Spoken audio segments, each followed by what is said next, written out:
Fee reimbursement బకాయిలు విడుదల చేయలేదని జెప్పేసి ఇప్పటికే కాలేజీలు క్లోజింగ్‌కి కాలేజీల యాజమాన్యాలు అది డిగ్రీ కాలేజీలకైనా, పీజీ కాలేజీలకైనా, యూనివర్సిటీల కాలేజీలకైనా వీళ్ళు నవంబర్ 3 నుంచి శ్రీకారం చుట్టిన సంగతి అందరికీ తెలిసిన విషయమే. ఇది తేరుకోక ముందే ఇంకొక పిడుగు లాంటి న్యూస్ అనమాట వాళ్ళకు. సో, దాని గురించి చెప్పబోయే ముందు అయితే ఇంతవరకు ఈ ఛానల్ సబ్స్క్రైబ్ చేసుకున్న వాళ్ళు ఎవరైనా ఉంటే సబ్స్క్రైబ్ చేసుకోండి. వీడియోని లైక్ చేయండి, షేర్ చేయండి. మీకు ఏమైనా డౌట్స్ ఉంటే కాల్ మీ 4 ద్వారా కాల్ చేయండి. తెలుగు ఇంజనీరింగ్ ఎడ్యుకేషన్ టెలిగ్రామ్ ఛానల్‌లో జాయిన్ అయ్యి ఈ వీడియోకి ఒక హైప్ ఇవ్వండి. ఇక టాపిక్‌లో వెళ్తే ఏంటంటే తెలంగాణ ప్రభుత్వం వచ్చేసరికి కాలేజీ యాజమాన్యాలందరికీ పెద్ద షాకే ఇచ్చిందనమాట. ఏంటంటే ఇప్పుడు ఈ రీయింబర్స్‌మెంట్ నిధులు దుర్వినియోగం చేశారంటూ వీళ్ళు ఇన్స్‌పెక్షన్‌కి రెడీ అయ్యారు.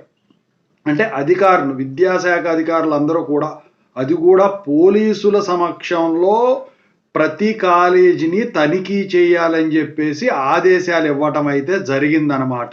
ఈ తనిఖీలకైతే వీళ్ళు రెడీ అవ్వడం జరిగింది. జనరల్‌గా ఈ రీయింబర్స్‌మెంట్ దుర్వినియోగం అనేది ఎలా ఉంటుందంటే, ఇప్పుడు ఫర్ ఎగ్జాంపుల్ ఒక స్టూడెంట్ ఉన్నాడు. ఒక స్టూడెంట్ జనరల్‌గా ఎంసెట్‌లో క్వాలిఫై అయ్యాడు, లేకపోతే డిప్లొమా దాంట్లో క్వాలిఫై అయ్యాడు. సో, ఇప్పుడు జాయిన్ అయిపోయాడు కాలేజీలో. అయితే జాయిన్ అయిన తర్వాత అతను కాలేజీ రాకపోయినా కూడా, అటెండెన్స్ సరిపోకపోయినా కూడా అటెండెన్స్ చూపించుకొని ఈ రీయింబర్స్‌మెంట్‌కి అతనితో వచ్చేసరికి వీళ్ళు అప్లికేషన్ పెట్టించడం ఇలాంటి ఎగ్జాంపుల్.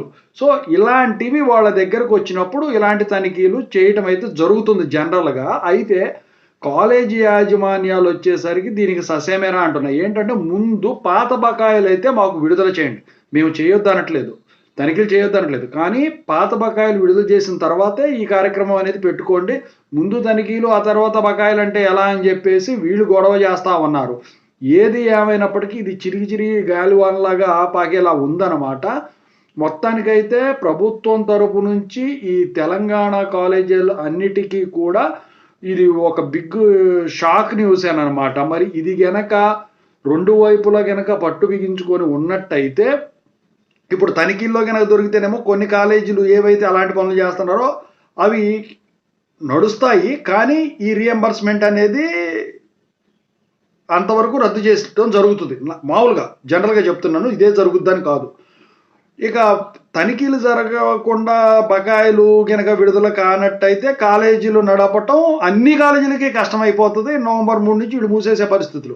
అటు తిరిగి ఇటు తిరిగి స్టూడెంట్స్‌కి వచ్చేసరికి ఇబ్బందికరంగా మారిందనమాట. అటు సర్టిఫికెట్లు తీసుకునే వాళ్ళు పరంగా కానివ్వండి, కాలేజీలకి ఎగ్జామ్స్ కోసం వెళ్ళేవాళ్ళు, క్లాసుల కోసం వెళ్ళేవాళ్ళు కానివ్వండి, ఇంకా ముఖ్యంగా వచ్చేసరికి ఈ టీచింగ్ జాబుల మీద బతికే ఫ్యాకల్టీ ఎవరైతే ఉంటారో వాళ్ళందరికీ కూడా ఇది ఒక పెద్ద బ్యాడ్ న్యూస్ అనే అనుకోవాలి. వాళ్ళకి జీతాలు కూడా సరిగ్గా ఇప్పటికే కొన్ని కాలేజీలు జీతాలు ఇవ్వలేని పరిస్థితుల్లో ఉన్నాయి. ఇప్పుడు ఇదే గనక జరిగితే మరి వాళ్ళ కాలేజీలకు వచ్చే పరిస్థితి కూడా ఉండదు. నాకు తెలిసి అయితే లాక్‌డౌన్‌లో అంటే రీయింబర్స్‌మెంట్లు పడతాయి కాబట్టి కాలేజీలు ఆన్‌లైన్‌లోనే ఏదో ఒకటి చేపించి డబ్బులు ఇచ్చారు. ఇప్పుడు ఆ పరిస్థితి కూడా ఉండదు. చాలామంది కూడా ఖాళీగా ఉండాల్సిన పరిస్థితి అయితే ఏర్పడుతుంది.